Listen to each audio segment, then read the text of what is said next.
Have you ever wondered what happens when the human soul is burdened by sin and left unredeemed? Fulton Sheen takes us on a touching journey, from the denial of sin to healing through confession. He emphasizes, sin is not the worst thing, but denying it is. Let us explore the power of mercy and the chance for renewal that God offers each of us. A lesson that will change the way you see yourself and the world around you. When listening to Fulton Sheen's sermon on confession, we are immediately drawn into a delicate paradox. He starts with humorous, light-hearted anecdotes that mask profound lessons about the roots of sin and the pathway to redemption. Sheen's opening is anything but trivial. It is a masterstroke that disarms his audience, allowing them to lower their defenses and engage with a subject as weighty as sin with an open heart. The strategy Sheen employs here is as much about making his listeners comfortable as it is about preparing their hearts for the transformative truths he is about to share. Take, for instance, the charming tale of the Scottish boy who waited to have sins before going to confession. On the surface, it's a playful story about childhood innocence, but it quietly nudges us toward the realization that all humans, regardless of age or maturity, are participants in the moral fabric of life. This gentle initiation sets the stage for Sheen's deeper exploration of sin's universality, presented in a way that feels accessible rather than accusatory. His approach softens the sometimes harsh perception of religious dogma, replacing it with an invitation to self-reflection that feels both warm and sincere. The story of the Canadian lumberjacks highlights Sheen's knack for blending humor with profound moral insights. When the bravest lumberjack confesses to every sin a man can commit, only to be asked if he's ever committed murder, the audience is invited to laugh, but also to reflect on the seriousness of self-examination. Sheen's point is clear: without honest introspection, our spiritual journey remains incomplete. By framing such a moment with humor, Sheen makes the necessity of examining one's conscience not just palatable, but compelling. The disarming simplicity of the tale ensures that even the most hesitant listener feels encouraged to look inward. Then there is the delightful anecdote about peanuts, where a series of children confess to throwing peanuts into a swamp, culminating in the unexpected twist where one child finally declares, "I am peanuts." This story, while amusing, serves as a subtle reminder that sin, no matter how small or seemingly inconsequential, can entangle us if left unchecked. Sheen's light touch here is brilliant. He acknowledges the human tendency to trivialize minor wrongdoings while pointing to their potential to grow into more significant moral obstacles. By weaving such a memorable and engaging narrative, Sheen ensures that his message resonates long after the laughter subsides. What makes Sheen's approach truly remarkable is his ability to use humor not as a diversion but as a bridge. The laughter he elicits isn't hollow, it's the kind that opens the door to serious contemplation. His stories may draw smiles, but they leave a lingering sense of introspection, encouraging listeners to confront their own lives with honesty and humility. Humor becomes a means to reach the depths of the human heart, where transformation and reconciliation begin. Sheen's humanity shines through in his storytelling. He doesn't speak down to his audience, but rather meets them where they are, in their fears, their struggles, and their hopes. By addressing universal truths through relatable anecdotes, he ensures his message transcends barriers of culture, time, and personal experience. Laughter in Sheen's hands becomes a spiritual tool, one that disarms defensiveness and paves the way for genuine reflection. Moreover, Sheen's stories underscore a vital truth. Confession is not a practice rooted in shame, but in liberation. By sharing these anecdotes, he dismantles the fear and stigma often associated with confessing sins, presenting it instead as a profoundly human and transformative act. His humor, far from trivializing the subject, serves to humanize it, reminding his audience that confession is less about judgment and more about healing. In this way, Sheen reframes confession as an opportunity for renewal, a chance to unburden oneself and rediscover spiritual freedom. Sheen's use of humanity and humor not only breaks down psychological barriers for his audience, but also prepares them for the deeper and more serious reflections that follow. His lens on life, presented through the prism of humor, is not an end in itself but a gateway. It invites us to embark on a journey of self-awareness, reconciliation, and ultimately divine mercy. Through his stories, Sheen offers a gentle but persistent call to confront the truth about ourselves with courage and grace. As Fulton Sheen transitions from humor to a more introspective tone, he delves into the profound psychological effects of guilt. Sheen's observations are not merely theological, but also deeply rooted in an understanding of human psychology. He paints a vivid picture of a world increasingly inclined to deny the existence of sin, where guilt is rebranded and redirected rather than confronted and resolved. This exploration of guilt's impact on the human psyche reveals the universal struggle to reconcile our actions with our inner moral compass. Sheen begins by addressing a cultural shift, the modern tendency to downplay or dismiss guilt altogether. He quotes Carl Menninger's book, Whatever Became of Sin, which laments how sin has been systematically redefined over time. According to Sheen, what theologians once labeled as sin has now been transformed into legal infractions or psychological complexes. This societal denial of sin, Sheen warns, doesn't erase guilt, it merely buries it, allowing it to fester beneath the surface. The implications of this denial are far-reaching, as unresolved guilt often manifests in unexpected and destructive ways. Drawing on his profound understanding of human nature, Sheen explains how repressed guilt manifests in unexpected ways. He references Shakespeare's Macbeth as a prime example, highlighting the psychological torment that follows unrepented sin.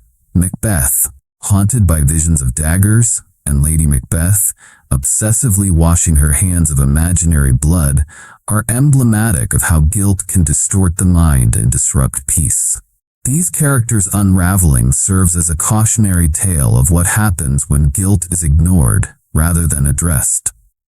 Sheen's use of Shakespeare enriches his argument, bridging timeless literary wisdom with contemporary spiritual insight. But Sheen doesn't limit his analysis to literature. He recounts a poignant real-life story of a man whose health and spirit were ravaged by unconfessed guilt. This man, who had stolen $3,000, suffered from severe weight loss and mental distress until Sheen guided him toward confession and restitution. Once the man faced his guilt and sought forgiveness, his health and peace of mind were restored. This story underscores a crucial point. Guilt, when suppressed, doesn't disappear. It corrodes the soul and body alike. The transformation experienced by this man serves as a testament to the healing power of confession. Sheen's insight into the psychological weight of guilt is both empathetic and incisive. He acknowledges that guilt is an inevitable part of the human condition, but he emphasizes that it need not be a permanent burden. Through confession and reconciliation, guilt can be transformed into a source of growth and redemption. By addressing guilt head-on, Sheen argues, we can break free from its oppressive grip and experience true liberation. This liberation is not merely spiritual, it also encompasses emotional and psychological healing, offering a path to wholeness. In this segment of his sermon, Sheen skillfully balances psychological analysis with spiritual wisdom. He bridges the gap between theology and the human experience, showing that confession is not merely a religious ritual but a profound act of psychological and spiritual healing. His message is clear. To deny guilt is to deny ourselves the opportunity for forgiveness and renewal. By confronting our sins, we open the door to God's boundless mercy and begin the journey toward wholeness. In Sheen's words, guilt is not an end, but a beginning, a starting point on the path to redemption and peace. Having explored the emotional and psychological dimensions of guilt, Fulton Sheen turns to the redemptive act of confession itself. For Sheen, confession is far more than a religious formality. It is a sacred dialogue between the human soul and divine mercy. It is an act of profound vulnerability and courage, one that strips away pretense and reveals the truth of who we are. Sheen begins by describing confession as a form of ethical nudity, a term that immediately captures the gravity and intimacy of the act. Just as physical nudity exposes the body, ethical nudity lays bare the soul, allowing the penitent to present their authentic self to God without excuses or masks. This vulnerability, Sheen argues, is the key to unlocking the transformative power of confession. It is only when we confront our sins honestly and humbly that we can experience the fullness of God's forgiveness. He illustrates this concept through a vivid contrast between modern and biblical perspectives on guilt. In the Garden of Eden, Adam and Eve's awareness of their nakedness after sinning symbolizes the loss of innocence and divine grace. Sheen draws a parallel to the modern world, where physical nudity is increasingly normalized, while spiritual vulnerability is often avoided.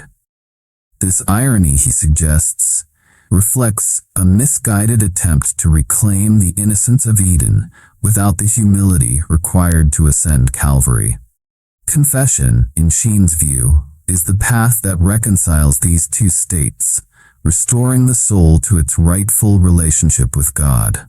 The transformative power of confession is further illustrated through Sheen's accounts of individuals whose lives were radically changed by the sacrament. One such story involves a young woman named Kitty, who, after years of hardship and sin, found redemption and purpose through confession. Initially resistant, Kitty was convinced of God's mercy through Sheen's patient guidance. Her transformation was so profound that she became an advocate for others, bringing countless souls to the church. Kitty's story exemplifies the ripple effect of grace, how one act of reconciliation can inspire and uplift an entire community. Sheen also addresses the enduring effects of sin, likening them to holes left in a wooden board after nails have been removed. While confession removes the nails, the sins themselves, it does not immediately erase the damage they've caused. This is why acts of penance and restitution are essential, not as a means of earning forgiveness, but as a way of healing the residual wounds of sin. Sheen emphasizes that this process is not undertaken alone. The intercession of the saints and the mercy of Christ provide the strength needed to fill those holes and restore wholeness. Confession, Sheen asserts, is ultimately about recycling human garbage, transforming the broken and discarded parts of ourselves into something new and beautiful through God's grace. He invites his audience to view confession not as an obligation, but as an opportunity, a chance to start over, to be cleansed and renewed. The joy that follows a heartfelt confession, he notes, is akin to the refreshing sensation of a bath after a long day, a renewal that reaches not just the body, but the very depths of the soul. By reframing confession in this way, Sheen challenges his audience to reconsider their own relationship with the sacrament.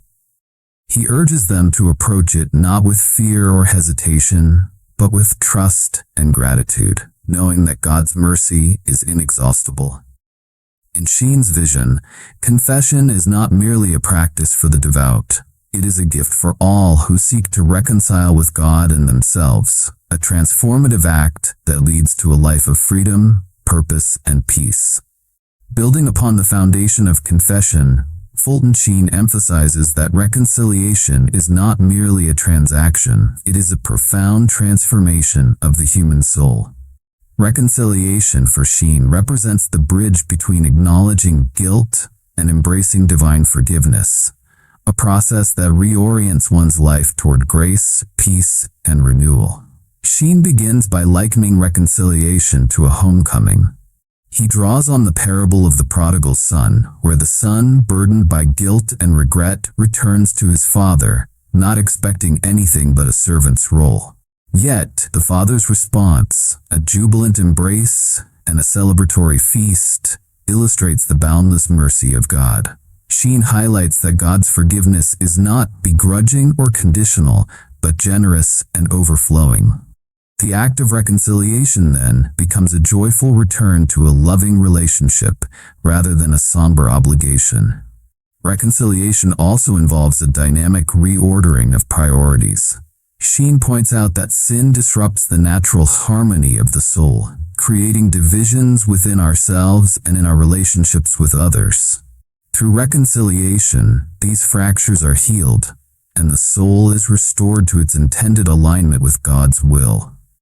This healing extends beyond the individual. It has a ripple effect on families, communities, and even societies. Reconciliation, in Sheen's view, is not just personal but profoundly communal. A powerful example of this communal dimension is found in Sheen's story of a man estranged from his family due to years of bitterness and misunderstanding. After experiencing reconciliation through confession, this man found the courage to reach out to his estranged brother, leading to a reunion that healed wounds spanning decades. Sheen uses this story to illustrate how reconciliation has the power to mend not only the spiritual, but also the relational aspects of our lives. Sheen also addresses the misconceptions surrounding reconciliation. He acknowledges that many people fear it, associating it with judgment or shame. However, Sheen reframes reconciliation as a liberation from these fears. He compares the sacrament to a key that unlocks a prison cell, freeing the penitent from the chains of guilt and self-condemnation. Far from being an ordeal, reconciliation is portrayed as a transformative encounter with God's love, where shame is replaced by dignity and despair by hope. To further underscore his point, Sheen recounts the story of a woman weighed down by years of regret over a decision she made in her youth. This regret had manifested in feelings of unworthiness and isolation. Yet, through reconciliation, she discovered not only forgiveness, but also a renewed sense of purpose. Sheen's storytelling here is poignant, reminding his audience that reconciliation is not about dwelling on the past, but about embracing the future with courage and faith. In concluding this segment, Sheen urges his audience to see reconciliation as a regular part of their spiritual lives, not just a remedy for grave sins. He emphasizes that reconciliation fosters an ongoing dialogue with God, deepening one's relationship with the divine. Through this continual renewal, the soul is not only healed but also fortified against future temptations. Sheen's reflections on reconciliation invite his audience to view it as a gift, an opportunity to align themselves with the eternal truth of God's love. It is not a moment of weakness, but an act of profound strength and humility.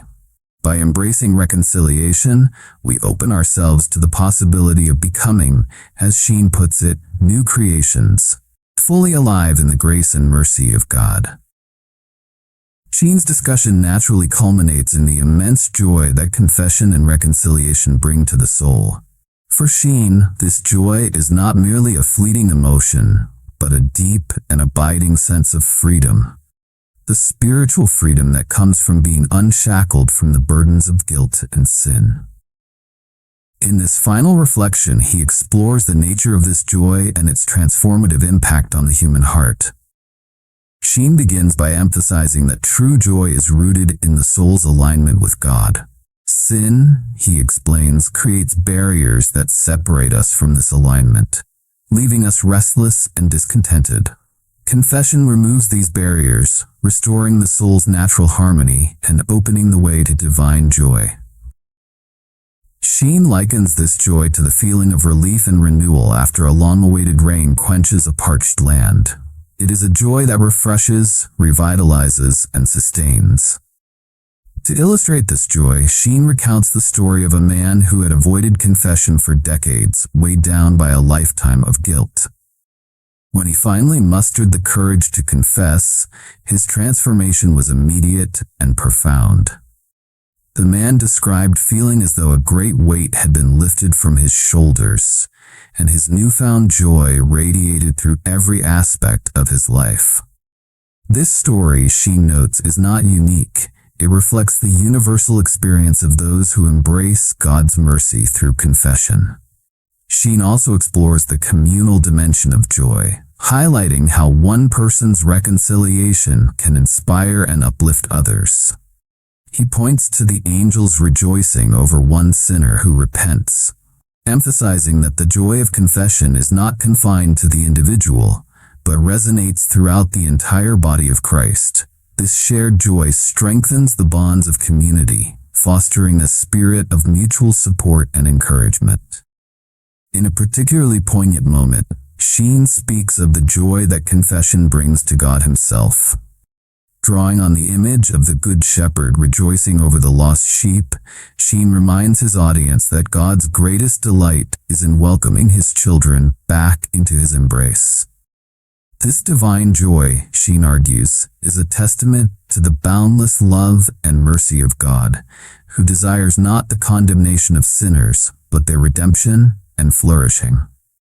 Sheen concludes by urging his audience to embrace the joy of confession as a central part of their spiritual lives. He reminds them that this joy is not reserved for moments of extraordinary grace, but is accessible to all who seek it with sincerity and humility. By confessing our sins and reconciling with God, we not only experience the joy of being forgiven, but also the deeper joy of living in communion with our Creator. In Sheen's vision, the joy of confession is a foretaste of the ultimate joy that awaits us in heaven. It is a reminder that no matter how far we may have strayed, God's mercy is always within reach, ready to transform our sorrow into rejoicing and our despair into hope. This is the joy that confession offers, a joy that is both profound and enduring, a joy that leads us ever closer to the heart of God. Have you ever thought that we are merely earthen vessels holding the great treasure of God's grace? In this unique sermon, Fulton Sheen reveals how God transforms our lives, from empty, flawed pots into glorious masterpieces. Allow God's hands to mold you, for it is through trials that grace and salvation are revealed. Have you ever asked yourself who you are in the eyes of God? Fulton Sheen, in his deeply moving sermon, used a seemingly simple, yet profoundly relatable and philosophical image. We are earthen vessels. At first glance, this image might surprise us, even make us feel undervalued. Why am I just an earthen vessel? We might think that such a vessel is too ordinary, lacking any inherent value. Yet Fulton Sheen convincingly argued that although we are earthen vessels, within us lies a priceless treasure. That treasure is God's grace and love. Picture this. You are a small, modestly crafted vessel made of clay. Over time, this vessel might crack, chip, or show signs of wear. From the outside, there seems to be nothing remarkable about it. Yet through its imperfections, within its very cracks, lies a unique treasure. This treasure is the love bestowed by God, a supernatural light filling the vessel in all its simplicity. Fulton Sheen illustrated this through examples of biblical figures, earthen vessels chosen by God. Moses, though he stuttered, became the leader who delivered Israel. Peter, impulsive and fiery, was chosen to be the first leader of the church. Thomas, the doubter, became a symbol for seekers of truth. God did not erase their weaknesses, but filled them with grace, transforming their flaws into extraordinary strengths. Think about it.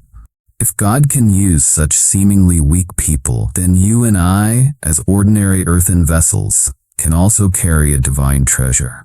All we need is humility and an open heart to receive His grace. Sheen expanded on this concept by reminding us that our flaws are not something to be hidden, but opportunities for God's light to shine through. Let those imperfections become openings for His love and light to flood in, transforming us from the inside out. Each moment we recognize our shortcomings is an opportunity to admit that grace doesn't originate from us but from God. Through this understanding, even the humblest of vessels can become extraordinary tools for divine purpose. Moreover, the idea of being an earthen vessel extends to our daily lives. It invites us to embrace a sense of humility while recognizing the immense potential that God has placed within us. Every act of kindness, every effort to serve, and every instance of love we show becomes a reflection of the treasure we carry.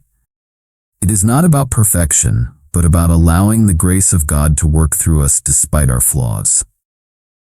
Like the clay that remains pliable in the potter's hands, we too are called to surrender to God's shaping and trust in His vision for our lives.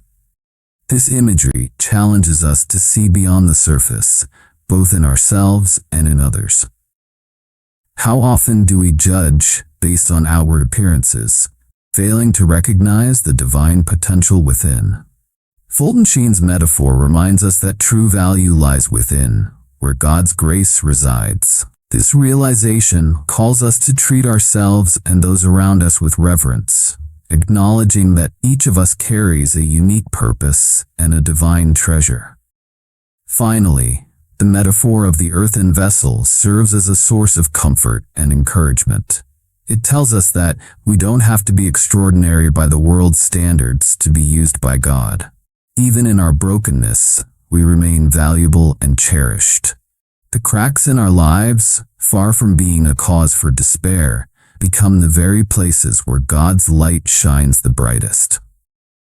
In accepting our imperfections, we open ourselves to His transformative power, allowing His grace to fill and overflow from within us.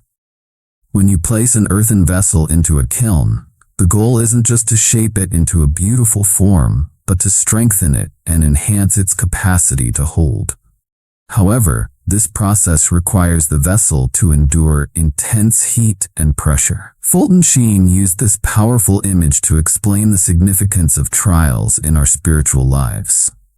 He referenced the biblical process of winemaking, where wine must be poured from one vessel to another to remove sediment.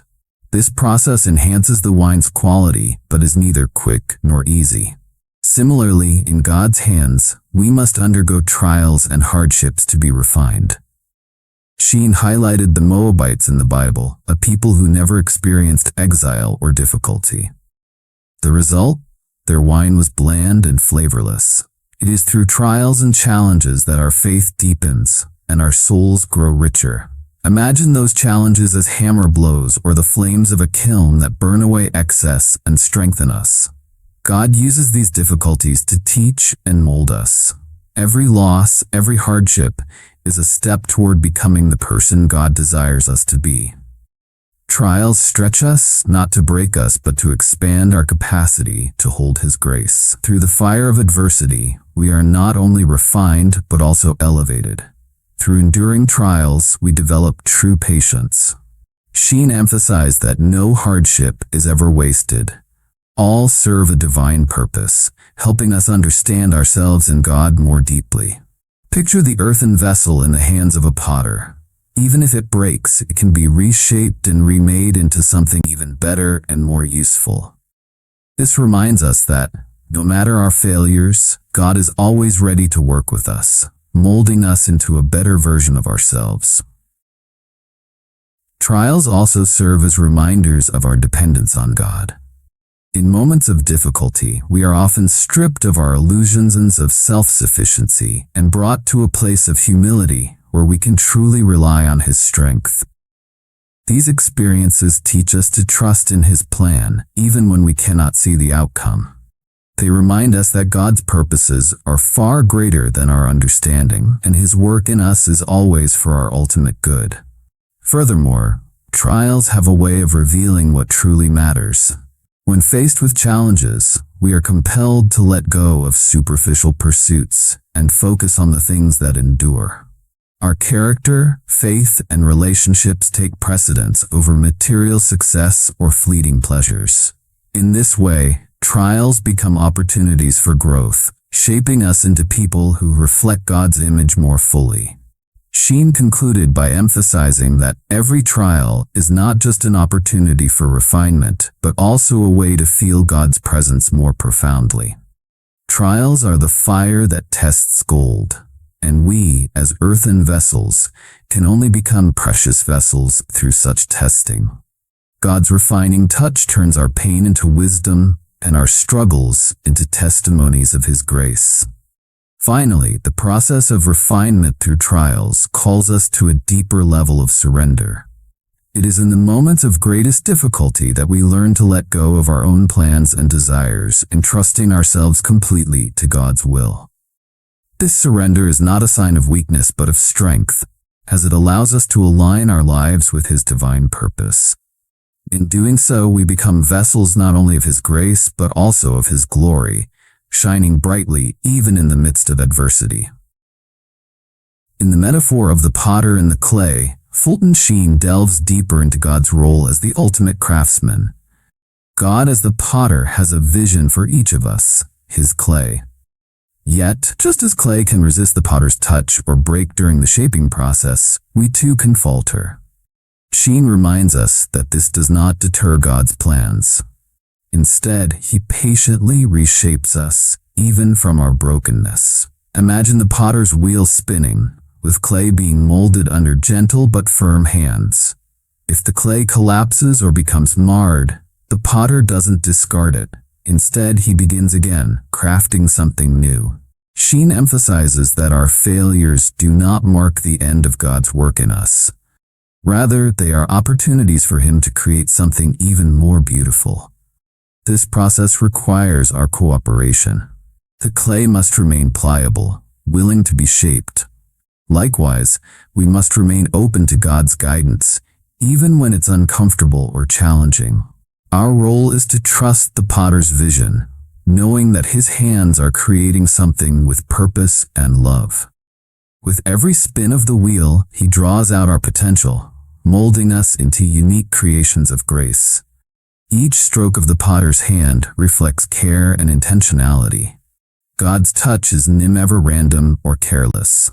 Every event in our lives, whether joyous or sorrowful, is part of His divine artistry.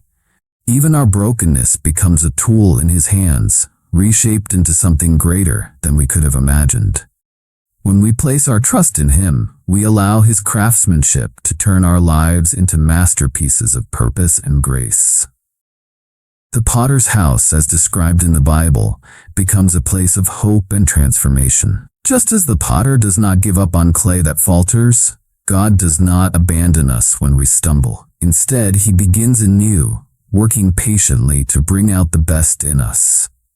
This patience is a testament to His boundless love and mercy, reminding us that we are never beyond His ability to restore and renew.